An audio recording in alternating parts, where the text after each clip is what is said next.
Sulphate ಅಲ್ಲಿ ನಾವು observe ಮಾಡೋದಾದ್ರೆ, so sulphates of the alkaline earth metals are all white solids and stable to heat. So sulphates formation ಮಾಡುವಂತದ್ದು ಏನಾಗಿರ್ತದೆ, they are going to be white solid and stable to heat ಅಲ್ವಾ. So example ಯಾವ type of sulphates formation ಮಾಡುತ್ತೆ ಅಂದ್ರೆ ಯಾವುದು, beryllium sulphate, magnesium sulphate, calcium, strontium, barium ಎಲ್ಲ sulphates ಗಳು formation ಮಾಡುತ್ತೆ. ಓಕೆನಾ. ಸೊ ಅದರಲ್ಲಿ ನಮ್ಗೆ ನೋಡಿ ರೆಡಿಲಿ ಸಾಲ್ಯುಬಲ್ ಆಗೋದು ವಾಟರ್ ಅಲ್ಲಿ ರೆಡಿಬಲ್ ಸಾಲ್ಯುಬಲ್ ಆಗೋದು ಯಾವ್ದು, BeSO4 ಮತ್ತೆ MgSO4. ಮೆಗ್ನೀಷಿಯಂ ಸಲ್ಫೇಟ್ ಏನಿದೆ ಈ ಎರಡು ರೆಡಿಲಿ ಸಾಲ್ಯುಬಲ್ ಆಗುತ್ತೆ ಯಾವ್ದ್ರಲ್ಲಿ, ವಾಟರ್ ಅಲ್ಲಿ. The solubility decreases from calcium sulphate ಇಂದ ಬೇರಿಯಂ ಸಲ್ಫೇಟ್ ಗೆ. ಗೊತ್ತಾಗ್ತಿದ್ಯಾ?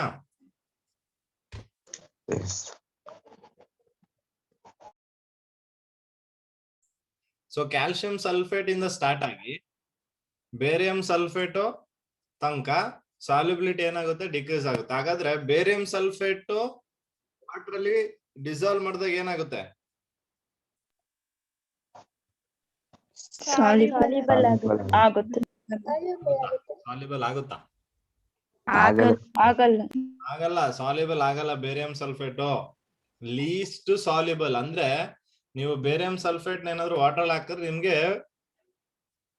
ವೈಟ್ ಕಲರ್ ಪ್ರೆಸಿಪಿಟೇಷನ್ ಫಾರ್ಮೇಶನ್ ಆಗುತ್ತೆ, which indicates what that is not soluble. ಅಂದ್ರೆ ಕ್ಲಿಯರ್ ಸೊಲ್ಯೂಷನ್ ಬರಲ್ಲ ನಿಮ್ಗೆ, ಒಂಥರ ವೈಟ್ ಕಲರ್ ಸೊಲ್ಯೂಷನ್ ಬರುತ್ತೆ, ಮಜ್ಜಿಗೆ ತರ ಫಾರ್ಮೇಶನ್ ಆಗುತ್ತೆ ಅದು. ಓಕೆನಾ. ಸೊ ಈಗ ನಮ್ಗೆ ಯಾಕೆ ಈ ಒಂದು ಸಾಲ್ಯುಬಿಲಿಟಿ ಡಿಕ್ರೀಸ್ ಆಗ್ತಿದೆ ಅನ್ನೋದಕ್ಕೆ ಯಾವ್ದು ಎಕ್ಸ್ಪ್ಲೈನ್ ಮಾಡುತ್ತದೆ, ಹೈಡ್ರೇಷನ್ ಎನರ್ಜಿ ಎಕ್ಸ್ಪ್ಲೈನ್ ಮಾಡುತ್ತೆ. ನೋಡಿ, ದ ಗ್ರೇಟರ್ ಹೈಡ್ರೇಷನ್ ಎನರ್ಜಿ ಯಾವ್ದ್ರದ್ದು ಗ್ರೇಟರ್ ಇದೆ ಹೈಡ್ರೇಷನ್ ಎನರ್ಜಿ ಇಲ್ಲಿ, Be2+ ಮತ್ತೆ Mg2+. ನಾನು ಹೇಳಿದ್ದೀನಿ ಏನೋ ಹೈಡ್ರೇಷನ್ ಎನರ್ಜಿ ಮತ್ತೆ ಲ್ಯಾಟಿಸ್ ಎನರ್ಜಿ ಇವೆರಡನ್ನು ನಾವು ಕಂಪ್ಯಾರಿಸನ್ ಮಾಡಿದ್ವಿ. ಸೊ ಇಲ್ಲಿ ಹೇಳ್ತಿದ್ದಾರೆ Be2+ ಮತ್ತೆ Mg2+ hydration energy is greater than the lattice energy. ಅದರಿಂದ ಏನಾಗ್ತಿದೆ, ಅದು ಡಿಸಾಲ್ವ್ ಆಗ್ತಾ ಇದೆ, ಈಸಿಯಾಗಿ ಸಾಲ್ಯುಬಲ್ ಆಗ್ತಾ ಇದೆ. Okay. So therefore their sulfates are soluble. Okay. So hydration energy ಯಾವಾಗ ಜಾಸ್ತಿ ಇರುತ್ತೆ ಅವಾಗ ಅವೆಲ್ಲ ಏನಾಗುತ್ತೆ, they exist in the form of hydrated salts. ಗೊತ್ತಿದ್ಯಾ? ಹೈಡ್ರೇಟೆಡ್ ಸಾಲ್ಟ್ಸ್ ಅಂದ್ರೆ ಯಾವ್ದಾಗಿರ್ತದೆ ನೋಡಿ, ಈಗ BeSO4 ಯಾವ್ದು ವಾಟರ್ ಮಾಲಿಕ್ಯೂಲ್ ಜೊತೆ ಇರುತ್ತೆ ಅಂದ್ರೆ 4H2O. ಸೊ ಇದನ್ನ ನಾವು ಯಾವ ಸಾಲ್ಟ್ ಅಂತ ಕರಿತೀವಿ, ಹೈಡ್ರೇಟೆಡ್ ಸಾಲ್ಟ್. ಸೊ ಇದೆಲ್ಲ ನಾವು ಹೈಡ್ರೇಟೆಡ್ ಸಾಲ್ಟ್ಸ್ ಅಂತ ಕರಿತೀವಿ. ಸೊ ಈ ತರ ನೋಡಿ, ನಿಮ್ಗೆ ಯಾವತ್ತು ನೆನ್ಪಿಟ್ಕೊಳ್ಳಿ, ಹೈಡ್ರೇಷನ್ ಎನರ್ಜಿ ಯಾವ್ದಕ್ಕೆಲ್ಲ ಜಾಸ್ತಿ ಬರುತ್ತೆ ಅವು ಯಾವ ಫಾರ್ಮ್ ಅಲ್ಲಿ ಎಕ್ಸಿಸ್ಟ್ ಆಗುತ್ತೆ, ಹೈಡ್ರೇಟೆಡ್ ಸಾಲ್ಟ್ಸ್ ಫಾರ್ಮ್ ಆಗುತ್ತೆ ಅವು. ಅದನ್ನ ನೀವು ನೆನ್ಪಿಟ್ಕೋಬೇಕು. ಓಕೆ. ಸೊ ಯಾವಾಗ ಲ್ಯಾಟಿಸ್ ಎಂಥಾಲ್ಪಿಗಿಂತ ಹೈಡ್ರೇಷನ್ ಎನರ್ಜಿ ಜಾಸ್ತಿ ಇರುತ್ತೆ ಅವಾಗ they readily soluble in water and they crystallises in the form of hydrated salt. ಗೊತ್ತಾಗಿದೆ ಅಲ್ವಾ? ಅದೇ ರೀತಿ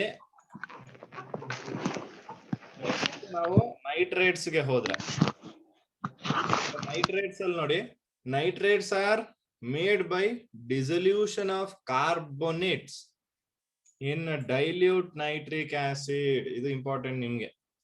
ಅಂದ್ರೆ ಆಕ್ಸೋ ಆಸಿಡ್ ಆಫ್ ನೈಟ್ರೇಟ್ ಹೇಗ್ ಫಾರ್ಮೇಶನ್ ಆಗ್ತಿದೆ, ಅಥವಾ salts of oxo acid in which nitrates are there, ಇದು ಹೇಗ್ ಫಾರ್ಮೇಶನ್ ಆಗುತ್ತೆ,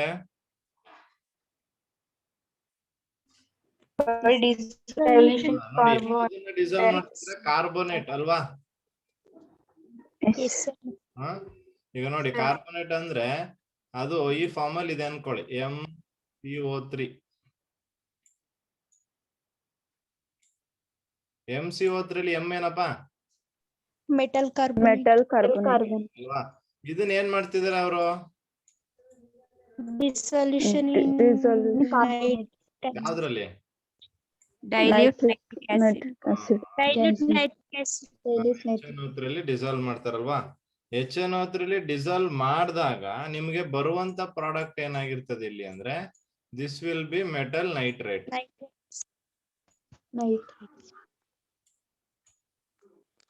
ನೋಡಿ ಹೀಗೆ ಫಾರ್ಮೇಶನ್ ಆಗುತ್ತೆ ಅದು. ಗೊತ್ತಾಗಿದ್ಯಾ? ಸೊ ನೈಟ್ರೇಟ್ಸ್ ನ ನಾವು ಹೇಗ್ ಪ್ರಿಪೇರ್ ಮಾಡ್ತೀವಿ ಅಂದ್ರೆ by dissolving carbonates in dilute nitric acid. ಈಗ ನೀವು ಬೆರಿಲಿಯಂ ನೈಟ್ರೇಟ್ ತಗೋಬಹುದು, ಸಾರಿ ಬೆರಿಲಿಯಂ ಕಾರ್ಬೋನೇಟ್ ತಗೋಬಹುದು, ಮೆಗ್ನೀಷಿಯಂ ಕಾರ್ಬೋನೇಟ್ ತಗೋಬಹುದು. ಅದನ್ನ ಏನ್ ಮಾಡ್ಬೇಕು ನೀವು? ನೈಟ್ರಿಕ್ ಆಸಿಡ್ ಅಲ್ಲಿ ಡಿಸಾಲ್ವ್ ಮಾಡಬೇಕು. ಅವಾಗ ನಿಮ್ಗೆ ಬರೋದು ಯಾವುದು? ಬೆರಿಲಿಯಂ ನೈಟ್ರೇಟೋ, ಮೆಗ್ನೀಷಿಯಂ ನೈಟ್ರೇಟ್. ಸೊ ಈ ಒಂದು ಕಾಂಪೌಂಡ್ ಗಳು ಬರುತ್ತೆ. ಗೊತ್ತಾಗಿದ್ಯಾ?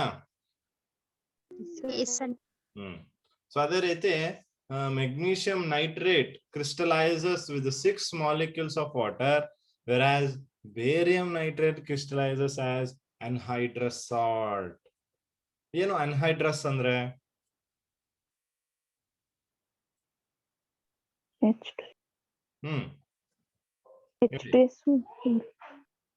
anhydrous. ಹೈಡ್ರಸ್ ಅಂದ್ರೆ ಗೊತ್ತಿದೆ ನಿಮ್ಗೆ? ಏನು? H+ ಮಾತ್ರ ಅಲ್ಲ, H2O. H2O ಇದೆ. ಅನ್ಹೈಡ್ರಸ್ ಅಂದ್ರೆ containing no water. Correct, containing no water. ಯಾವುದೇ ರೀತಿಯಾದ ವಾಟರ್ ಮಾಲಿಕ್ಯೂಲ್ ಇರಲ್ಲ. ಅಂದ್ರೆ ಈಗ ಇಲ್ಲಿ ನೋಡಿ, ನಿಮ್ಗೆ ಮೆಗ್ನೀಷಿಯಂ ನೈಟ್ರೇಟ್ ಮತ್ತೆ ಬೇರಿಯಂ ನೈಟ್ರೇಟ್ ಫಾರ್ಮೇಶನ್ ಆಗಿದೆ. ಬಟ್ ಇಲ್ಲಿ ಮೆಗ್ನೀಷಿಯಂ ನೈಟ್ರೇಟ್ ನಮ್ಗೆ ಯಾವ ಫಾರ್ಮ್ ಅಲ್ಲಿ ಇರುತ್ತೆ?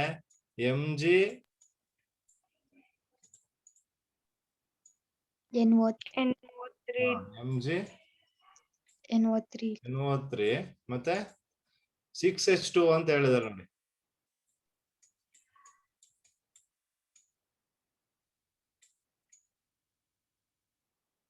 ಈ ಫಾರ್ಮ್ ಅಲ್ಲಿ ನಮ್ಗೆ ಮೆಗ್ನೀಷಿಯಂ ನೈಟ್ರೇಟ್ ಸಿಗುತ್ತೆ, 6 molecules of water. But barium nitrate ಯಾವ ಫಾರ್ಮ್ ಅಲ್ಲಿ ಸಿಗುತ್ತೆ?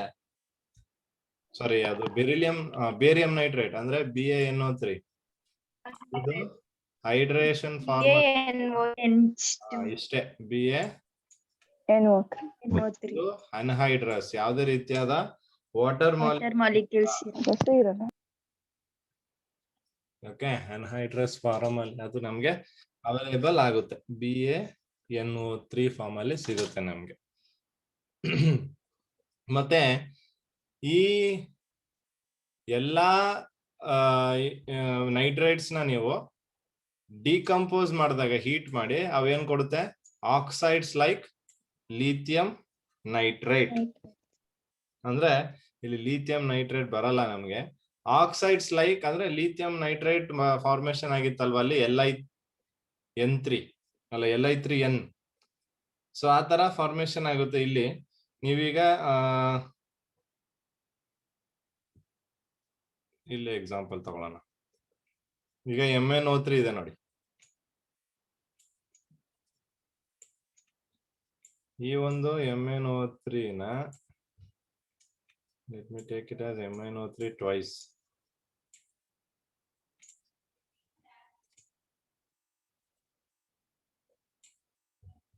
MnO3 twice ತಗೊಂಡು 2MO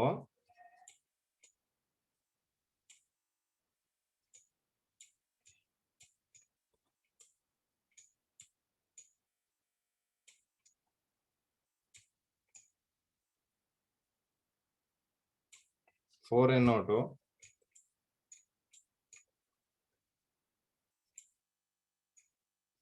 plus O2. ಸರ್ ಅದು 2MnO3 ಟೈಪ್. 2 ಇದು 2MnO3 twice.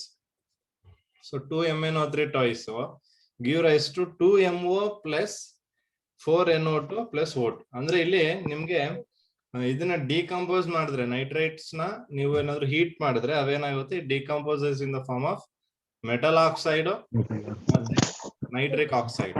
ಸೊ ಅಂದ್ರೆ ಗಿವಿಂಗ್ ಆಕ್ಸಿಜನ್ ಇದೆ ನೋಡಿ. ಸೊ ಆ ರೀತಿ ಆ ಆಕ್ಸೈಡ್ಸ್ ಫಾರ್ಮ್ ಅಲ್ಲಿ ಅದೇನಾಗುತ್ತೆ ನಮ್ಗೆ ಡಿಕಂಪೋಸ್ ಆಗುತ್ತೆ.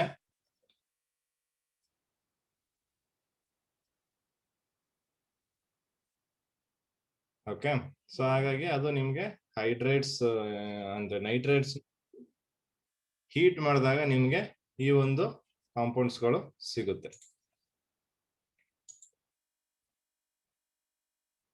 ಗೊತ್ತಾಗಿದೆಯಾ? ಹಾ,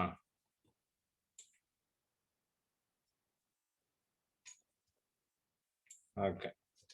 ಸೊ ಅಲ್ಲಿನೇ ನಿಮ್ಗೆ ಇನ್ನೊಂದು ಪಾಯಿಂಟ್ ಕೊಟ್ಟಿದ್ದಾರೆ. ಹೈಡ್ರೇಷನ್ ಎಂಥಾಲ್ಪಿ ಡಿಕ್ರೀಸ್ ಆಗ್ತಾ ಇದೆ, ಆಮೇಲೆ shows a decreasing in tendency to form hydrides, increasing the size and decreasing the hydration enthalpy. So ಅದು ಮತ್ತೆ ಅದನ್ನೇ ಹೇಳ್ತಾ ಇದೆ, ನಾವು ಬಿಗಿನಿಂಗ್ ಅಲ್ಲಿ ಏನು ಓದಿದ್ವಿ. So the same thing again it is saying here. ನಿಮ್ಗೆ ಹೈಡ್ರೇಷನ್ ಎಂಥಾಲ್ಪಿ ಏನಾಗ್ತಿದೆ, ಡಿಕ್ರೀಸ್ ಆಗುತ್ತೆ ಡೌನ್ ದ ಗ್ರೂಪ್ ನಾನು ಹೇಳಿದ್ದೆ. ಓಕೆ, ಸೊ ಹಂಗಾಗಿ ಇಲ್ಲಿ ಸಾಲ್ಯುಬಿಲಿಟಿ ಅದನ್ನೇ ಹೇಳಿದಿಲ್ಲಿ ನೋಡಿ. ಏನು ಮೆಗ್ನೀಷಿಯಮು ಕ್ರಿಸ್ಟಲೈಸ್ ಆಗ್ತಿದೆ, ಹೌದಾ? ಬಟ್ ಅದೇ ಬೇರೆ ಬಂದ್ರೆ ಅದು ಅನ್ಹೈಡ್ರಸ್ ಸಾಲ್ಟ್, ಅದು ಗೊತ್ತಾಯ್ತಾ?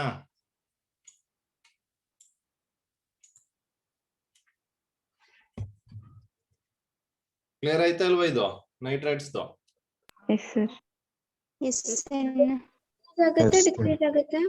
ಇದಪ್ಪ ಸ್ಟೆಬಿಲಿಟಿ ಯಾವ್ದ್ರದ್ದು stability? Nitrates down the group increase ಆಗುತ್ತಾ? ಸ್ಟೆಬಿಲಿಟಿ ಆಫ್ ನೈಟ್ರೈಟ್ಸ್ ಇಲ್ಲಿ ಏನಾಗುತ್ತೆ ಅಂದ್ರೆ ನಿಮ್ಗೆ ನೈಟ್ರೈಟ್ಸ್ ಎಲ್ಲಾನು ಫಾರ್ಮೇಶನ್ ಮಾಡುವ ನೈಟ್ರೇಷನ್ ಎಲ್ಲವೂ ಸ್ಟೇಬಲ್ ಇಲ್ಲಿ. ಬೆರಿಲಿಯಮ್ದಾಗ್ಬೋದು, ಬೇರಿಯಮ್ದಾಗ್ಬೋದು, ಅಥವಾ ಮೆಗ್ನೀಷಿಯಮ್ದಾಗ್ಬೋದು, ಸ್ಟ್ರಾನ್ಷಿಯಂ ಯಾವುದೇ ಒಂದು ನೈಟ್ರೇಟ್ ಫಾರ್ಮೇಶನ್ ಆದ್ರೂ ಅವೆಲ್ಲಾ ನೈಟ್ರೇಟ್ಸ್ ಇಲ್ಲಿ ಸ್ಟೇಬಲ್. ಬಟ್ ಇಲ್ಲಿ ಯಾವ್ದು ಸ್ಟೆಬಿಲಿಟಿ ಬಗ್ಗೆ ಮಾತಾಡ್ಬೋದು ಅಂದ್ರೆ ನೀವು ಹೈಡ್ರೇಟ್ಸ್, ಈಗ MgNO3 6H2O ಇದೆ, ಆ ಒಂದು hydrated salts stability down the group ಏನಾಗುತ್ತೆ, ಡಿಕ್ರೀಸ್ ಆಗುತ್ತೆ. ಯಾಕೆ? ಅಲ್ಲೇ ಹೇಳಿದಾರಲ್ಲ, increase in size the hydration enthalpy.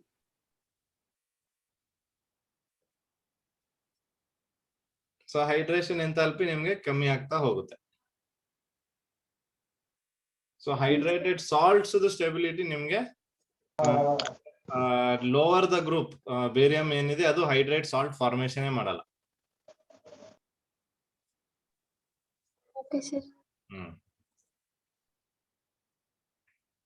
Okay,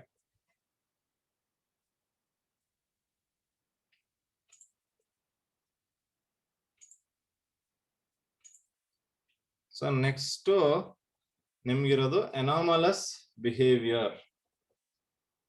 anomalous behaviour ಅಂದ್ರೆ ನಾನು ಮುಂಚೆನೆ ಹೇಳಿದ್ದೆ, ಆ ಒಂದು ಫ್ಯಾಮಿಲಿಯಲ್ಲಿರುವ ಎಲ್ಲಾ ಎಲಿಮೆಂಟ್ ಕಂಪೇರ್ ಮಾಡಿದ್ರೆ ಈ ಫ್ಯಾಮಿಲಿ ಇರೋ ಎಲಿಮೆಂಟ್ ಸ್ವಲ್ಪ ಡಿಫ್ರೆಂಟ್ ಆಗಿ ಪ್ರಾಪರ್ಟೀಸ್ ನ ಎಕ್ಸಿಬಿಟ್ ಮಾಡುತ್ತೆ. ಸೊ ಇಲ್ಲಿ ನೀವು ಬೆರಿಲಿಯಂ ಏನಿದೆ that shows the anomalous behaviour.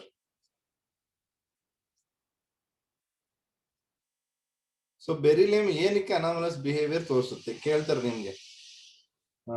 Reasons for the anomalous behaviour. ಆಗ ರೀಸನ್ಸ್ ನೀವ್ ಏನೇನ್ ಮೆನ್ಷನ್ ಮಾಡ್ಬೇಕು? Higher electronegativity, smaller atomic radii,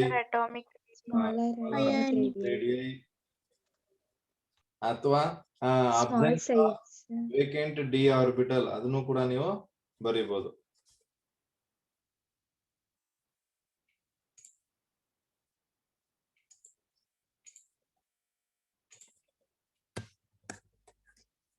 vacant d orbital ಏನಿದೆ ಅದು ಅಬ್ಸೆಂಟ್ ಆಗಿರ್ತದೆ.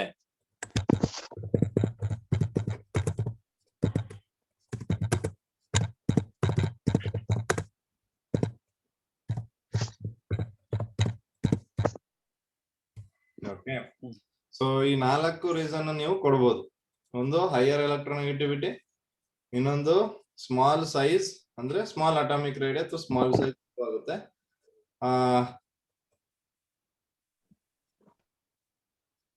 Absence of vacant d orbital ಕೊಡ್ಬೋದು. ಇನ್ನೂ ಒಂದು ಪಾಯಿಂಟ್ ನೀವು ಇದಕ್ಕೆ ಇನ್ಸ್ಟೆಡ್ ಆಫ್ ಅಯಾನಿಕ್ ರೇಡಿಯೈ ಏನ್ ಹಾಕ್ಬೋದು ಅಂದ್ರೆ ಇಲ್ಲಿ ನೀವು ಹೈ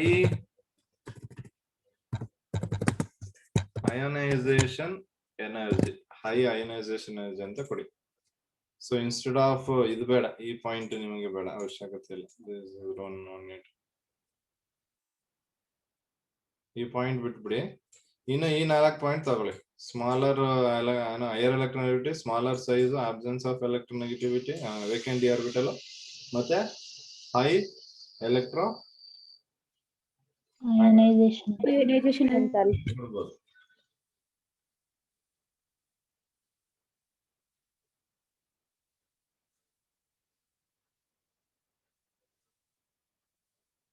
ಕ್ಲಿಯರ್ ಆಗಿದೆಯಾ?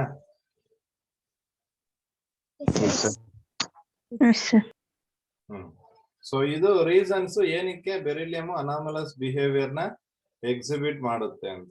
ನೆಕ್ಸ್ಟ್ ಅಲ್ಲಿ ನಾವು ನೋಡೋಣ ಏನೆಲ್ಲ ಅನಾಮಲಸ್ ಬಿಹೇವಿಯರ್ ಇದೆ, ಅಂದ್ರೆ ಅನಾಮಲಸ್ ಪ್ರಾಪರ್ಟೀಸ್ ಗಳು ಏನೇನಿದೆ, ಅನಾಮಲಸ್ ಬಿಹೇವಿಯರ್ ಏನಿದೆ ನೋಡಿ. ಎಕ್ಸಾಮ್ ಅಲ್ಲಿ ನಿಮ್ಗೆ ಅನಾಮಲಸ್ ಪ್ರಾಪರ್ಟೀಸ್ ಅಂತ ಕೇಳ್ಬೋದು, ಅಥವಾ ಅನಾಮಲಸ್ ಬಿಹೇವಿಯರ್ ಅಂತ ಕೇಳ್ಬೋದು. ಓಕೆ, ಸೊ ಅವೆರಡರಲ್ಲಿ ಯಾವ್ದಾದ್ರು ಕೇಳ್ಬೋದು. So behaviour and properties both are the same. Okay, ಎರಡು ಕೇಳಿದ್ರು ನೀವು ಇಲ್ಲಿ ಏನು ಈ ಸ್ಲೈಡ್ ಅಲ್ಲಿ ಡಿಸ್ಪ್ಲೇ ಆಗಿದೆ ಇದೇ ಆನ್ಸರ್ ನೀವು ಬರೀಬೇಕು. ಓಕೆ, ಸೊ ಅನಾಮಲಸ್ ಪ್ರಾಪರ್ಟೀಸ್ ನೋಡಿ. Beryllium is hard metal, other alkaline metals are soft. So ಅದು ಹಾರ್ಡ್ ಇರುತ್ತೆ, ಬೇರೆ ಆಲ್ಕಲಿ ಮೆಟಲ್ಸ್ ಸಾಫ್ಟ್ ಆಗಿರುತ್ತೆ. Beryllium is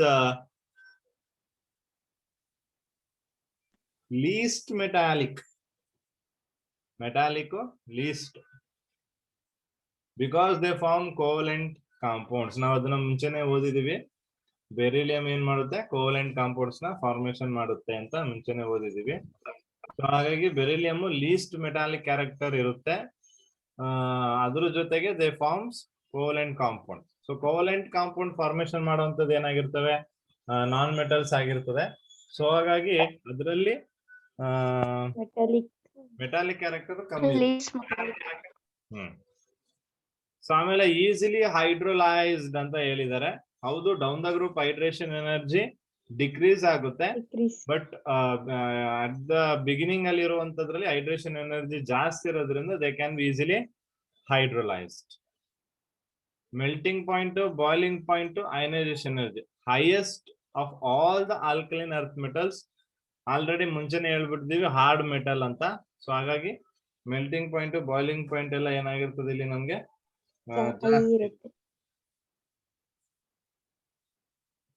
beryllium oxide and beryllium hydroxide are amphoteric. ಅದನ್ನು ಕೂಡ ನಾವು ಸ್ಟಡಿ ಮಾಡಿದೀವಿ.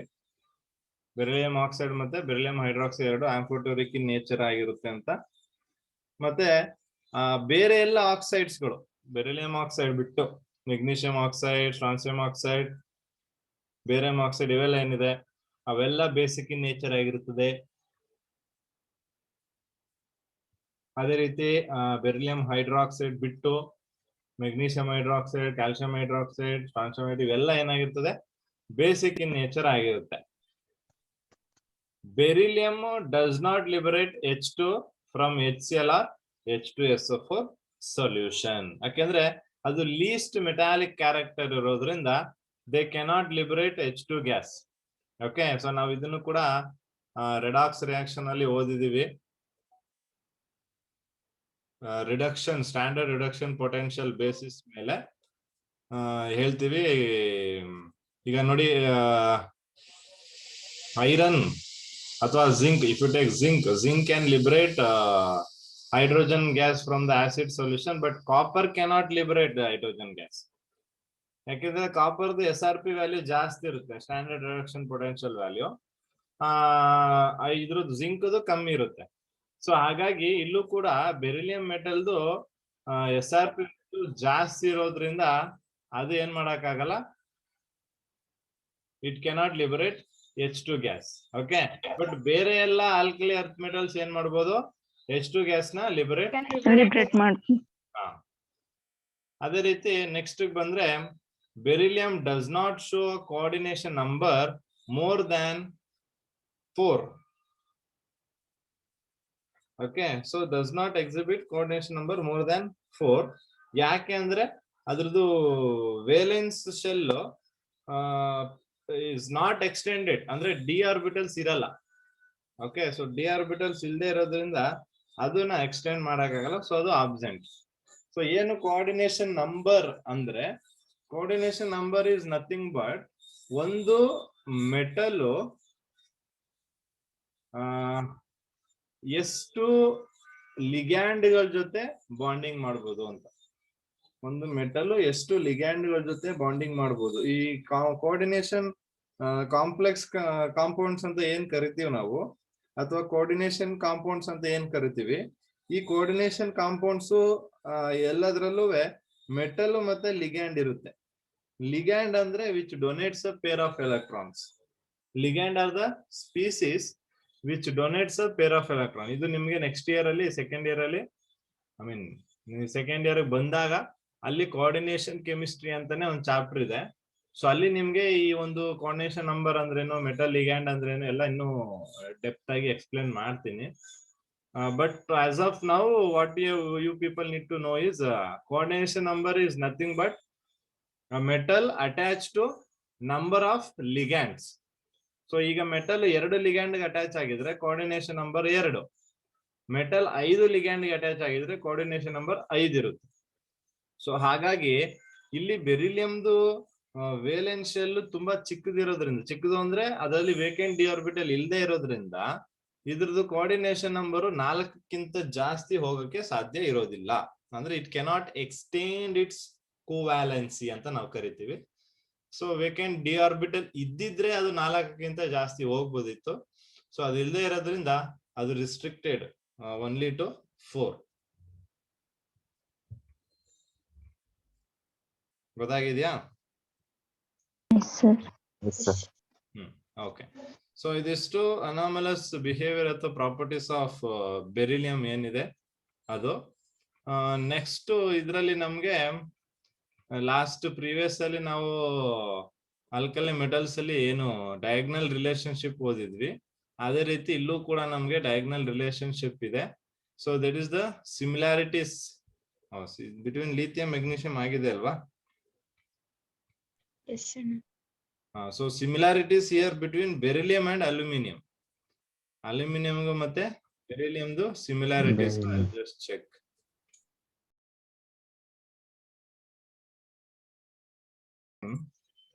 ಸೊ ನಾವು ಹಾಗೇನೆ ಅದನ್ನ ಡಿಸ್ಕಸ್ ಮಾಡೋಣ on white board. Okay, so diagonal relationship between beryllium and aluminium. So ಇಲ್ಲಿ 2 ಎಲಿಮೆಂಟ್ಗೆ 2 ಎಲಿಮೆಂಟ್ಸ್ ಆರ್ ಸೇಮ್ ಎಲೆಕ್ಟ್ರೋನೆಗೆಟಿವಿಟಿ. ನೋಡಿ, ಫಸ್ಟ್ ಪಾಯಿಂಟ್ ನಮ್ಗೆ ಸಿಮಿಲಾರಿಟೀಸ್ ಅಲ್ಲಿ. ಸೊ 2 ಎಲಿಮೆಂಟ್ಸ್ ಏನಿದೆ, they have same electronegativity.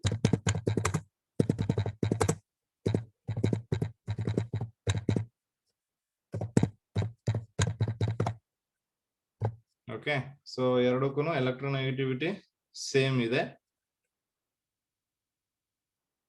And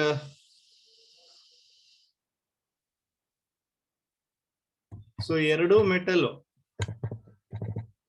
both are resistant to acids, resistant to acid, because they will form protective film.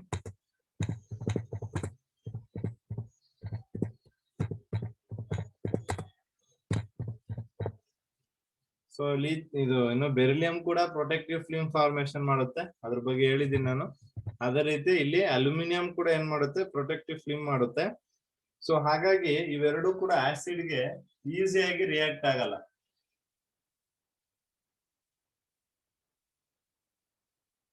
Okay, so ಅದಕ್ಕೋಸ್ಕರ ಅದು ಕೂಡ one of the reason where beryllium cannot liberate hydrogen gas from the acids. So ಅದು ಕೂಡ one of the reason ಆಗುತ್ತೆ. ಅದೇ ರೀತಿ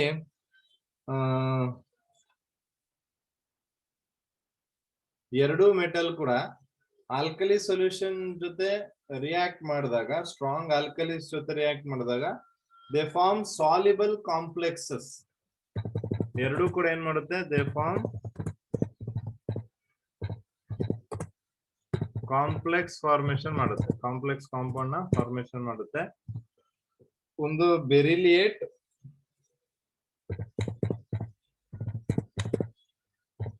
ಮತ್ತೊಂದು aluminate. So ಈ ತರ ಎರಡು ಸಾಲ್ಯುಬಲ್ ಕಾಂಪ್ಲೆಕ್ಸ್ ಗಳು ಫಾರ್ಮೇಶನ್ ಆಗುತ್ತೆ ಬೆರಿಲಿಯಂ ಮತ್ತೆ ಅಲ್ಯೂಮಿನೇಟ್ ಜೊತೆ. ಯಾವಾಗ ಫಾರ್ಮೇಶನ್ ಆಗುತ್ತೆ ಅಂದ್ರೆ when they are reacted with the strong alkaline solution. Strong alkaline solution react ಆದಾಗ ಎರಡು ಫಾರ್ಮೇಶನ್ ಆಗುತ್ತೆ. Both beryllium and aluminium have bridged chloride structure. ಅಂದ್ರೆ ಎರಡದು ಸ್ಟ್ರಕ್ಚರ್ ಸೇಮ್ ಇರ್ತದೆ. ಬೋತ್ ಹ್ಯಾವ್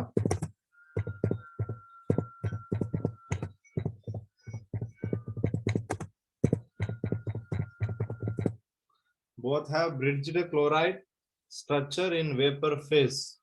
ಇದು ವೇಪರ್ ಫೇಸ್ ಅಲ್ಲಿ.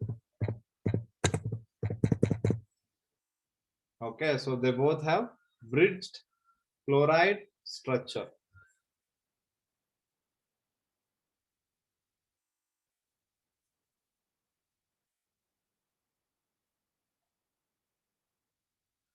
ಸೊ ಇವೆರಡು ಕೂಡ ಕಾಂಪ್ಲೆಕ್ಸಸ್ ಫಾರ್ಮೇಶನ್ ಮಾಡುತ್ತೆ.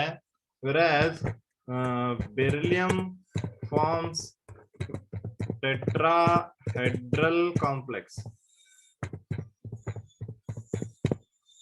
ಓಕೆ, ಅಲ್ಯೂಮಿನಿಯಂ ಏನ್ ಮಾಡುತ್ತೆ ಇಲ್ಲಿ ನಮ್ಗೆ, aluminium form octahedral complex. So ಎರಡರಲ್ಲೂ ಕಾಂಪ್ಲೆಕ್ಸ್ ಫಾರ್ಮೇಶನ್ ಮಾಡೋ ಟೆಂಡೆನ್ಸಿ ಇರುತ್ತೆ. ಸೊ ಅವೆರಡೂ ಕೂಡ ಕಾಂಪ್ಲೆಕ್ಸ್ ಫಾರ್ಮೇಶನ್ ಮಾಡುತ್ತೆ.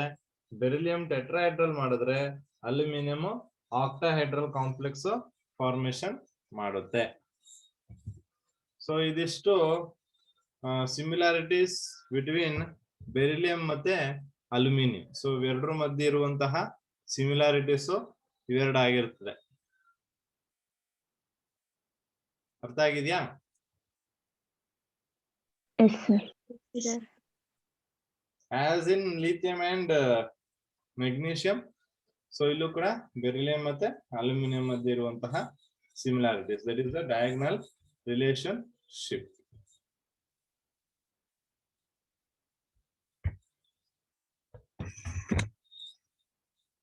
ಓಕೆ,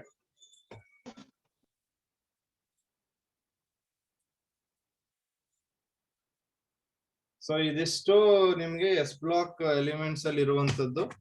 ಸೊ ನೆಕ್ಸ್ಟ್ ಇದರಲ್ಲಿ ನಿಮ್ಗೆ ಯೂಸಸ್ ಏನಿದೆ ಅದನ್ನ ನೀವು ಓದ್ಕೊಳ್ಳಿ. ಯೂಸಸ್ ಬೆರಿಲಿಯಂ ಯಾವ್ದ್ರಲ್ಲಿ ಯೂಸ್ ಮಾಡ್ತಾರೆ, ಮೆಗ್ನೀಷಿಯಂ ಯಾವ್ದ್ರಲ್ಲಿ ಯೂಸ್ ಮಾಡ್ತಾರೆ. ಸೊ ಯೂಸಸ್ ನ ಪ್ರಾಕ್ಟೀಸ್ ಮಾಡಿ.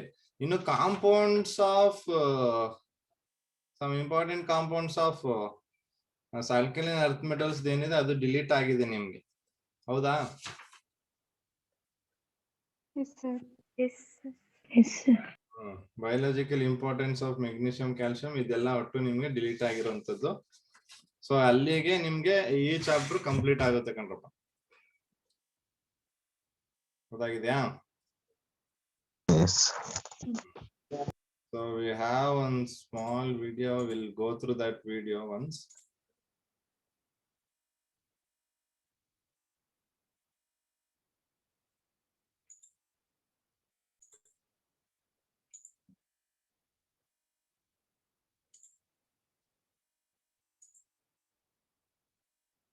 Which include beryllium,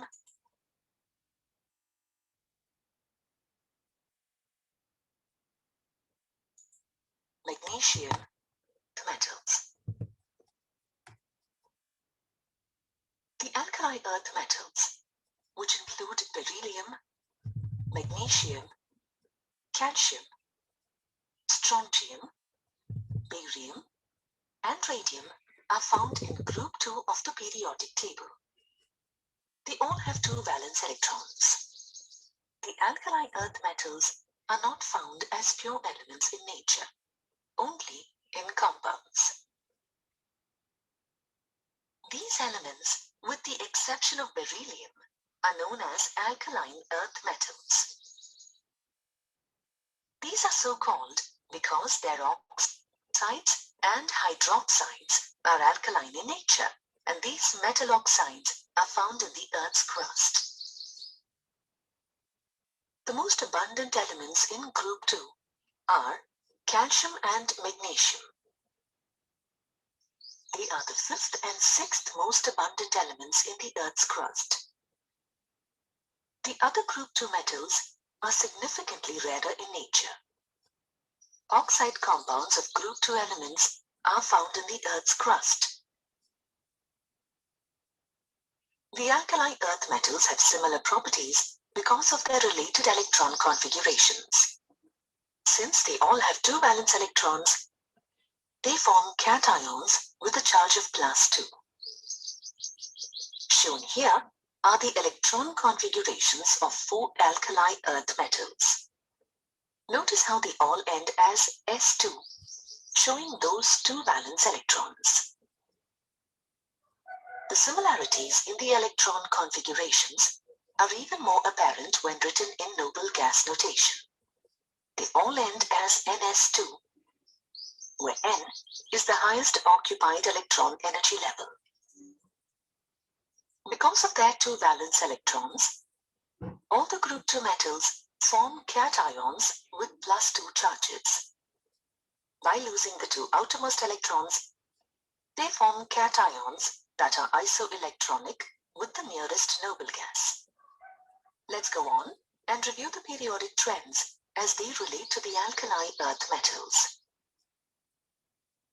In general, atomic radius decreases from left to right in a period. In groups moving from left to right, outermost electrons enter into the same electronic shell. Therefore, size does not increase. Moreover, outermost shell is held more tightly by the increasing nuclear charge. Thus, we see that an alkaline earth metal has a smaller atomic radius than the group 1 metal in the same period. As shown in the graphic, atomic radius increases down a column because the electrons enter into new electronic shell and inner shells act as screens for outer electrons. Therefore, outermost shell is held less tightly by the nuclear charge. This pattern holds for the group 2 metals as well. Let's consider the ionic sign trends. Cations are smaller than their parent atoms due to increased nuclear charge. As mentioned earlier, the group 2 metals typically form ions with a +2 charge. As shown in the graphic, the group 2 cations that form are significantly smaller than the neutral metal atoms. Recall that ionization energy is the energy required to remove an electron from a neutral, isolated atom. A typical equation representing this change is shown. In general, ionization energy increases from left to right across a period. The outermost electrons are held more tightly as the nuclear charge increases. In accordance with this trend, the alkaline earth metals have higher burst ionization energies than the alkaline metals. The second ionization energy is the energy required to remove the second electron. Once the first electron has been removed,